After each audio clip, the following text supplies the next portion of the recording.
Sir साहब, बलूचिस्तान का माजी और हाल अक्सर ज़ेर बहस रहता है। यहाँ तक कि वहाँ के रूट कॉज, जो प्रॉब्लम का रूट कॉज है या फॉल्ट लाइंस है, उसके ऊपर आपके 2 शोज़ ये पिछले साल हमने 30 और 31 अगस्त को किए हैं। वो रिकॉर्ड का हिस्सा हैं, वो इंटरनेट पे मौजूद हैं, यूट्यूब के ऊपर अवेलेबल हैं, जिनमें सारे जो पहलू हैं बलूचिस्तान के मसले के, उनका अहाता किया गया है। और सबको ये पता है कि माजी क्या है और हाल क्या है, लेकिन मुस्तकबिल क्या है इसके बारे में यकीनी तौर पर कुछ भी नहीं कहा जा सकता, खुसूसन जब इस नौइयत के वाक़यात हो जाएं जैसे ये ट्रेन सानहा हुआ है। इतने बड़े लेवल पर प्लानिंग, 440 मुसाफिर उस ट्रेन में सवार थे, उसमें FC एहलकार भी थे, फ़ौजी जवान भी थे, फिर उन्हें यरगमाल बनाना, प्रॉपर प्लानिंग के बाद ट्रैक को उड़ा देना, और उसके बाद 2 दिन तक क्लियरेंस ऑपरेशन का जारी रहना। 33 दहशतगर्द इसमें मारे जाते हैं और 4 FC एहलकार बताए जाते हैं और बाकी सिविलियंस हैं, उनमें से कुछ शहादतें भी हुई, 21 के करीब मुसाफिर भी मारे गए। लेकिन जो लोग वहाँ रुदात बयान करते हैं वो खौफनाक है। और बलूचिस्तान के हालात एक बार फिर ट्विटर के ऊपर ज़ेर बहस आते हैं और सोशल मीडिया पे और TV पे ज़ेर बहस है। लेकिन आपने जब ये रिपोर्टिंग देखी, ज़ाहिर है आपने या तो जो हमारे प्राइवेट TV चैनल्स हैं वो देखे होंगे, उनके टिकट्स देखे होंगे, या बाकी जो ग्लोबली इसको रिपोर्ट किया जाता रहा वो सब ऑब्जर्व किया होगा। आप एंटीसिपेट कर रहे थे कि इस नौइयत का कोई वाक़या हो सकता है, या ये आपके लिए भी गैर मामूली वाक़या था जिस तरह से ये प्लान किया गया? देखिए, एलिमेंट ऑफ सरप्राइज तो था, क्योंकि इतने बड़े अभी तक कुछ नहीं हुआ था।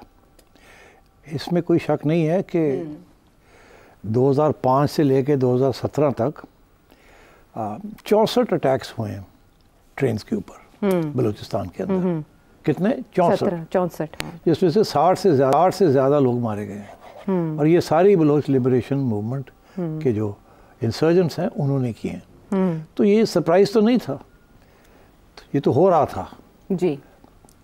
इसके अलावा अभी क्वेटा रेलवे स्टेशन पे पिछले नवंबर में 24 वहाँ एक बहुत बड़ा सुइसाइड अटैक हुआ जी, जिससे 25 लोग मारे गए और मेरा ख्याल है 50 से ज़्यादा लोग इंजर्ड थे जी, 50 के करीब। तो मतलब ये है कि ये it didn't come as a surprise. The shock is के इतने बड़े पैमाने पे क्या वही जो पहले चल रहा था ठा ठा ठा ठा ठा ठा उस किस्म की चीज़, मगर ये कि इतनी बड़े पैमाने के ऊपर आके उन्होंने अटैक किया है, इसकी ये शॉक पहुंचा थोड़ा सा। अच्छा, मगर शॉक पहुंचना नहीं चाहिए था। इससे पहले भी बहुत बड़े पैमाने पे अटैक्स हुए हैं, मच जेल के ऊपर हुए हैं, और भी बड़े हुए, मैं आई कैन नेम देम, जहाँ 30-30, 25-25 इंसर्जेंट्स ने आके हमले किए हैं एंड सो ऑन। तो ये बट क्योंकि ये इतने उसके अंदर फौजी जवान थे जो अपनी फैमिलीज के साथ घर जा रहे थे, तो it became a big issue. और ट्रेन की हाईजैकिंग एक किस्म की, अटैक्स तो हमने देखे थे रेलवे स्टेशंस के ऊपर, ट्रैक्स के ऊपर उड़ा देते थे, मगर एक ट्रेन को हाईजैक कर लेना ये पहली दफ़ा ऐसे हुआ, और हॉस्टेज बना लेना, और फिर लोकेशन का इंतखाब देखें, इजी नहीं था operation. So that is why इसमें ये लगता ऐसे था कि इट्स हाईली प्लान्ड। और ये प्लानिंग जो है, weapons planning, intelligence, travel, communication, all this, ये इस किस्म के गुरिल्ला मूवमेंट के पास ये फैसिलिटीज़ नहीं है। आप जब उनके लोगों को देखते हैं तो जिस किस्म के ड्रेसेस पहने हुए हैं, बूट्स पहने हुए हैं और हथियार लिए हुए हैं, दीज आर सप्लाइड। तो ऑब्वियसली फॉरेन इंटरवेंशन तो है, उसके बगैर इस किस्म की चीज़ हो नहीं सकती थी जी। सो पहली बात तो ये कि मगर क्या हमें पता नहीं था कि फॉरेन इंटेलिजेंस और फॉरेन सपोर्ट है इस इंसर्जेंसी को? पता है, हम तो खुद कहते रहे कि 2009-10 में जब मिस्र के शहर शर्म एल शेख के अंदर एक मीटिंग हुई थी with Yusuf Raza Gilani as our prime minister and Manmohan Singh as Indian prime minister, उसके अंदर जो कम्युनिके निकली थी उसमें भी हमने जिक्र किया था कि बलूचिस्तान के अंदर थ्रेट्स आ रही हैं, और हमने इंडिया की, पाकिस्तान की जो कम्युनिके थी उसके अंदर उसका जिक्र ले आए थे। तो ये इशारा यही था ना कि इंडिया करा रहा है। और इसके ऊपर फिर जब मनमोहन सिंह साहब वापस गए थे तो बड़ा शोर पड़ गया था कि आपने क्यों इस बलूचिस्तान का जिक्र क्यों आने दिया, मगर क्यों ना आने देते? उसकी वजह यह है कि ये कोई छुपी हुई बात नहीं है ना, ये तो इंडिया की नेशनल सिक्योरिटी एडवाइजर दोवल साहब ने, अजीत दोवल साहब ने, उनके तो क्लिप्स हैं, मेरा ख्याल है आपके पास भी होगा, आप दिखाना चाहेंगे, क्यों तो खुद कहते हैं कि हमने अब अगर ये कश्मीर में ये कर रहे हैं तो हम अब बलूचिस्तान को अलहदा कराएंगे, और ये बड़ा पुराना मंसूबा है। सुना दें? हाँ, सुना दें। 2014 में उन्होंने, तो ये इसीलिए द पॉइंट इज दिखाएं इसलिए बिकॉज़ ये शॉक, ये बस सरप्राइज नहीं होना चाहिए था ये कि India is organising and supporting, number 1, number 2 that trains के ऊपर अटैक्स आ रही हैं और आ रही हैं और यहीं कुछ ना कुछ होगा। एतराफ़, डिफेंसिव ऑफेंसिव डिफेंस, ठीक। तो बलूचिस्तान का जिक्र तो आ गया, उनकी पॉलिसी है टू डिस्टेबलाइज यू। और उनसे जब आप बात करते हैं तो वो कहते हैं दिस इज़ पे बैक टाइम। आपने 90 की दिहाई में और पहले नई सदी की दिहाई में, पहली दिहाई में आपने जो कश्मीर के अंदर जो असिस्टेंस दी है कश्मीरी फ्रीडम फाइटर्स को फॉर बाय पाकिस्तान, तो उसका ये पे बैक टाइम है। तो ये आज जो ये किया है, अब इसको आप कंपेयर कर सकते हैं कि जिस किस्म का रिएक्शन यहाँ आया है, क्योंकि मुंबई के बाद हिंदुस्तान के अंदर rules of the game change हो गए थे। और आज हम सुन रहे हैं कि हम भी अब रूल्स ऑफ द गेम को चेंज करने जा रहे हैं। जी, DGISPR ने कहा कि इसके बाद rules of the game change हो गए। तो ये बाद में हम डिस्कस करेंगे कि रूल्स ऑफ द गेम हम कैसे चेंज करेंगे और क्या चेंज, आज इसका मतलब क्या है, आई विल एक्सप्लेन। मगर अभी तो सिर्फ ये है कि सवाल आपने पूछा कि did it come as a surprise to me? No. What was shocking was कि इतनी जल्दी ये हो गया है और इतने बड़े पैमाने पे उन्होंने किया है। And it was a suicide mission.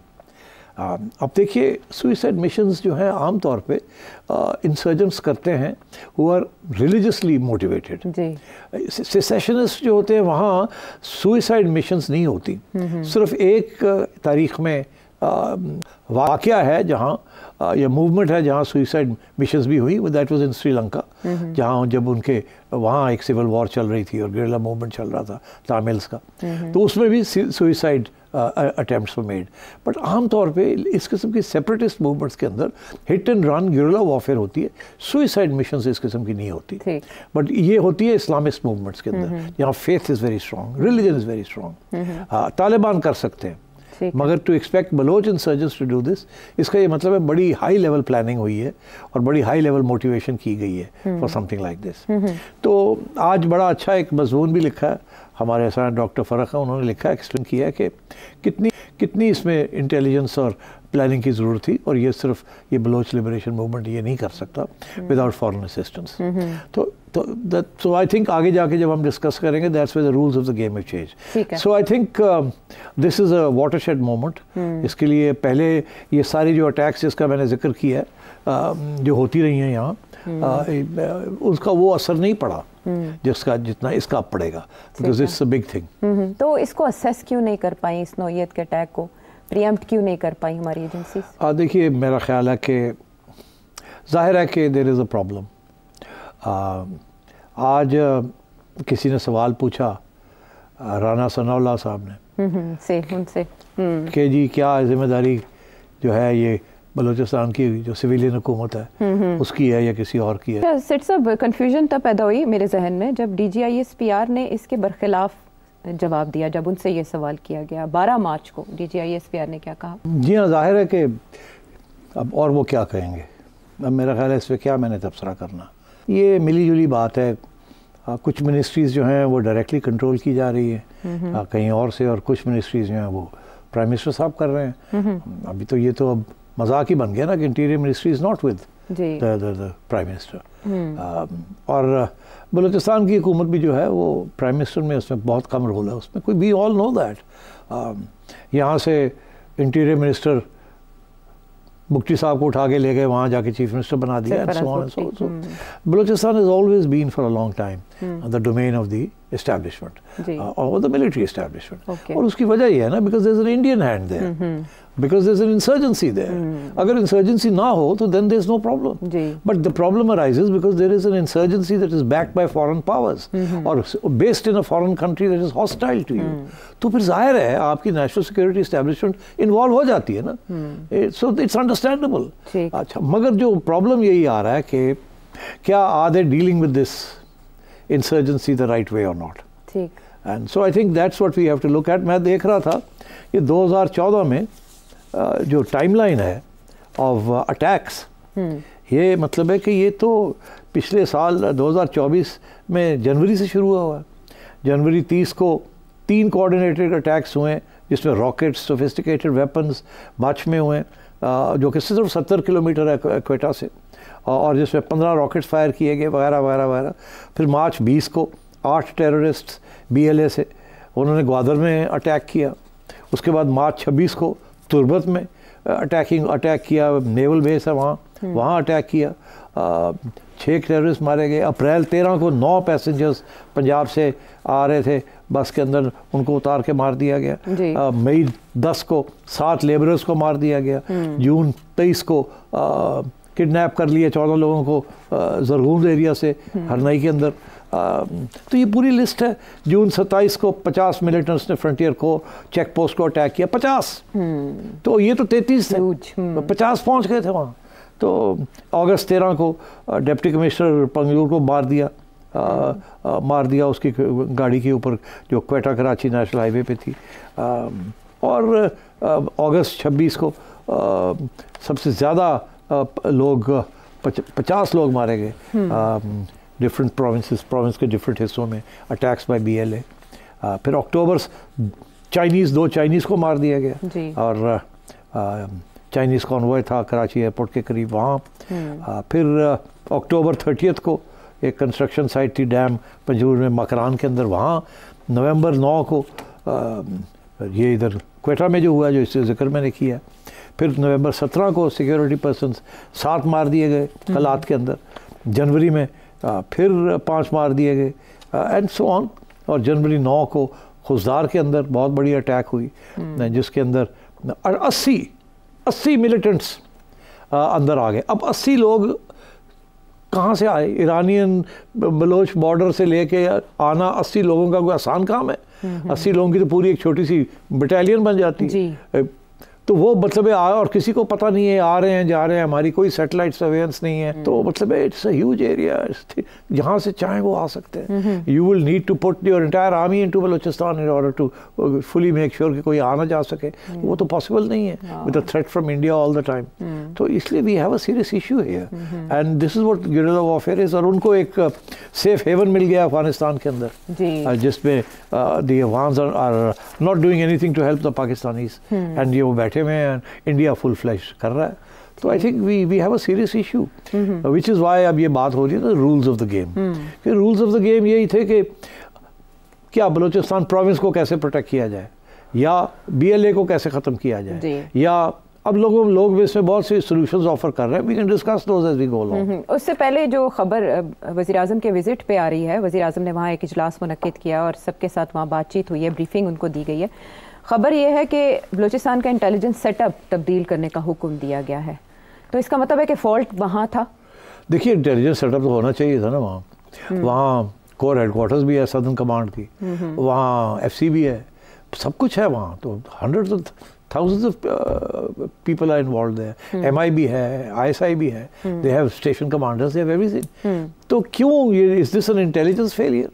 और is this a strategic failure? कि स्ट्रेटेजिक फेलियर सोचा ही नहीं था कि ये हो सकता है। एक तो वो प्रॉब्लम है ना। अगर ये सोचा होता तो फिर आप कहते कि इंटेलिजेंस फेलियर है।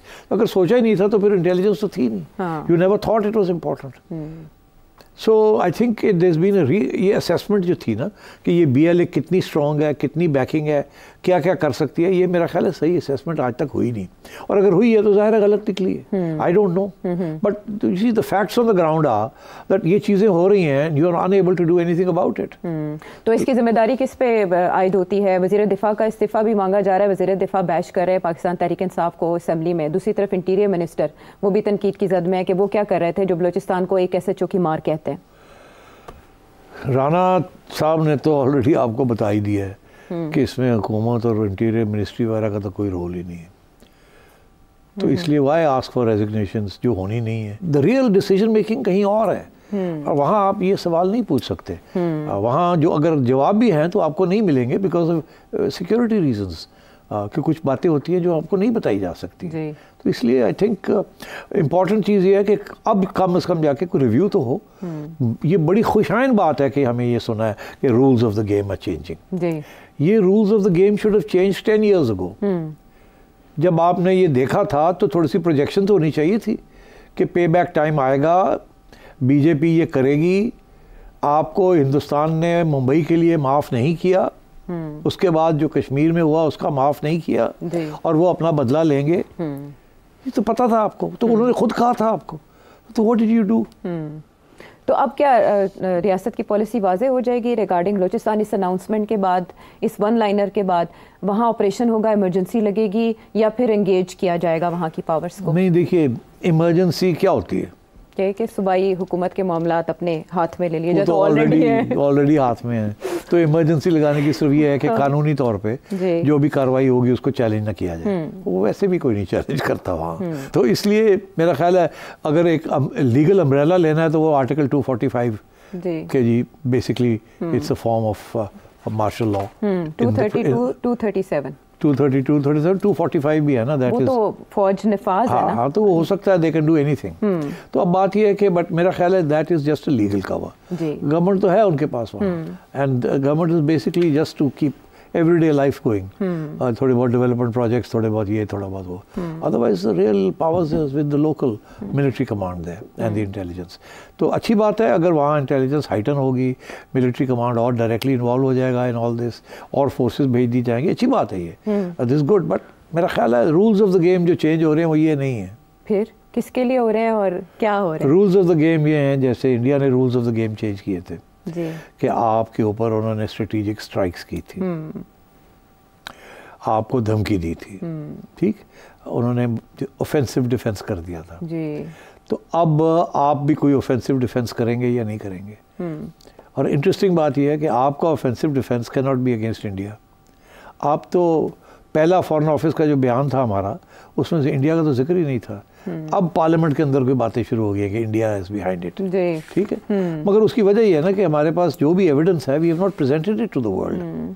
हमने कोई serious attempt to present any links between the BLA और BLF on the one side and the Indian establishment और the national security establishment on the other side नहीं है। अगर लोग यहाँ से राजस्थान में जाके ट्रेन हो रहे हैं तो क्या एविडेंस है आपके पास? कोई सैटेलाइट एविडेंस है आपके पास, या कोई और एविडेंस है आपके पास कि बलोच लोग जो इंडिया जाके ट्रेन हो रहे हैं, या इंडियन इंस्ट्रक्टर्स आके उनको बलूचिस्तान के अंदर जो कैंप्स हैं अफगानिस्तान में वहाँ कर रहे हैं? तो if there is such evidence, then you must present it. And if you don't have it, you should get it, for God's sake. What's the big deal? इतने आपके असासे हैं अफगानिस्तान के अंदर, या होने चाहिए after 40 years of intervention in Afghanistan. कोई तो असासे आपके होने चाहिए। अगर आपकी ह्यूमन इंटेलिजेंस वहाँ नहीं है तो फिर क्या आपके पास? तो what have you been doing? तो इसलिए I think it's time to change the rules. And the rules मैं आपको बता दूँ। What does it mean to change the rules? It means taking the war to Afghanistan, not against the Taliban, but against those who are waging war against Pakistan. It means taking the war to the BLA and their camps. It means taking the war to the TTP and their camps. It means वही चीज़ें जो बाकी intelligence एजेंसियाँ करती हैं, which is select targeting, assassinations, strategic raids. This is changing the rules. This is what India did. ये जो Balochistan offensive है India का, this strategic, right. So what are you going to do? आपके कौन से स्ट्रेटेजिक ऑप्शंस हैं? आपके पास 2-3 strategic options हैं। एक, आप फिर वो टूटी खोल दें कश्मीर वाली, टू टेल इंडिया अच्छा ये बात है, ये हम टूटी खोल रहे हैं, फिर जहादी जाएंगे लड़ने के लिए वहाँ, ठीक। Then you will attack, launch counter attacks, जो आपने नहीं की, आपने रोकी हुई है सारी, वो आपने डिसबैंड कर दिए हैं यहाँ जिहादी ग्रुप्स को। आपके बहुत से जिहादी लोग इंडिया ने यहाँ असैसिनेट कर दिए हैं। But can you revive the जिहाद अगेंस्ट इंडिया इन कश्मीर? और उसके क्या कॉन्सिक्वेंसेज होंगे? एक ये ऑप्शन है आपका। दूसरा ऑप्शन ये है कि आप BLA के कैंप्स आपको पता होंगे कहाँ हैं कहाँ नहीं है, and you know where the camps are of the TTP. Will you carry out warfare against them, targeted strikes against them, openly without fear कि जी हम intervention कर रहे हैं किसी मुल्क के अंदर, to defend yourself? This is changing the rules. तो अब ये है कि the war has come to you. Will you take the war back?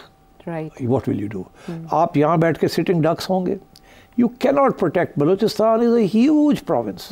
मतलब है उसकी जो पोरस बॉर्डर है runs into thousands of kilometers. सबसे बड़ा सूबा रकबे के लिहाज तो से। मतलब है कहीं से भी लोग आ सकते हैं। सारी जो इनिशिएटिव है with the insurgents. जी। अब जितने लोगों ने यहाँ से जाना था वो चले गए हैं अक्रॉस, और जो लोग यहाँ से अब भी उठ के जाना चाहेंगे बच्चे ज्वाइन करने के लिए इस मूवमेंट को, वो जाएंगे। आप उनको कैसे रोकेंगे? तो बॉर्डर इस पोरस में चले जाएंगे। They'll go and join the BLA. तो how will you degrade the BLA? ठीक। जैसे कि इंडिया ने आपके जिहादियों को डिग्रेड किया, आप कैसे डिग्रेड करेंगे BLA को? आप कैसे TTP को डिग्रेड करेंगे? बिकॉज डिग्रेडिंग के बाद ही आप बातचीत कर सकते हैं, उससे पहले आप बातचीत नहीं कर सकते। इस वक्त आप कमजोर है, वो स्ट्रांग है। उन्होंने करके दिखा दिया कि वो क्या क्या कर सकते हैं आप। तो changing the rules of the game means, in my view, कि अगर ये सोच रहे हैं तो फिर इसके ऊपर बात हो सकती है। Changing the rules of the game is offensive defence, which again जो इंडिया ने किया है, but this time not against India. India ने तो प्रॉक्सीज इस्तेमाल कर रहे हैं ना। India is helping the Taliban and BLA और द BLF दोनों। तो you have to also have think of some similar strategies, and I think उसके साथ फिर आपके जो अफगान गवर्नमेंट है इस वक्त, अखुनजादा साहब की जो TT एक ही अफगान गवर्नमेंट है, उसके साथ आपके तल्लुकात ख़राब होंगे। सो बी प्रिपेयर्ड कि उधर से जो बैकलैश आएगी। तो ये सारी चीज़ें अब आपने स्ट्रेटेजिकली प्लान करनी है, कैसे करना है और कैसे नहीं करना। ठीक। और यहाँ सिर्फ इंटेलिजेंस आपकी बेहतर होनी चाहिए, जो कि हमेशा इस किस्म के एरियाज़ में होता है, और फिर उनको छोड़ा भी नहीं जाता जल्दी, because you can't afford it. किसी ने पनाह दे दी, किसी ने ये कर दिया, किसी ने वो कर दिया, किसी के कबीले के तल्लुकात थे तो आने दिया जाने दिया, ये बताया नहीं, एंड सो ऑन। तो ये दिस इज़ नॉट प्रोडक्टिव। ठीक। प्रोडक्टिव चीज़ तो कुछ और है अब, और अब तो इशारा आ गया वहाँ से।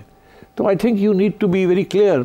मैंने सुना है अभी लोग कुछ शुरू हो गए हैं कि जी हमने बलूचिस्तान में ऑटोनॉमी दे दें गवर्नमेंट को वहाँ की, और वहाँ के सिविलियंस को स्ट्रॉन्ग कर दें, और ये कर दें वो कर दें। Nonsense, it's not going to work. ये आज का फॉर्मूला नहीं है, ये फॉर्मूला 30 साल 40 साल पहले का था, आजमाया गया कई उस वक्त ये BLA BLF नहीं थे। उस वक्त आप ये चीज़ें करते जब आपको करनी थी। आपने उस वक्त जाके बलोच लीडर बुगटी को मार दिया। उस वक्त तक कोई ऐसा फॉरेन इंटरवेंशन नहीं थी। उस वक्त लोकल चीज़ें होती थी। 3-4 दफ़ा रिबेलियंस हुए हैं आयशा। पहला रिबेलियन तो कायदे आज़म से ही हो गया था, जबकि बलूचिस्तान ने इंडिपेंडेंस डिक्लेयर कर दी थी। तो उसके बाद फिर 1952-53 में हुआ, फिर 1958-59 में हुआ, फिर 62-63 में हुआ, फिर 73 एंड 77 में हुआ, और फिर उसके बाद ये 2004 में 2004-05 में शुरू हुआ, after Akbar Bugti was knocked out. तो मतलब है कि उस वक्त इंडिया का हैंड नहीं था, इंडिया का हैंड तो उसके बाद आया। तो अब आप अगर आप वो सोल्यूशन ढूंढने जाएंगे जो उस वक्त ढूंढनी थी, तो वो नहीं चलेगी, वो काउंटर प्रोडक्टिव होगी इस वक्त।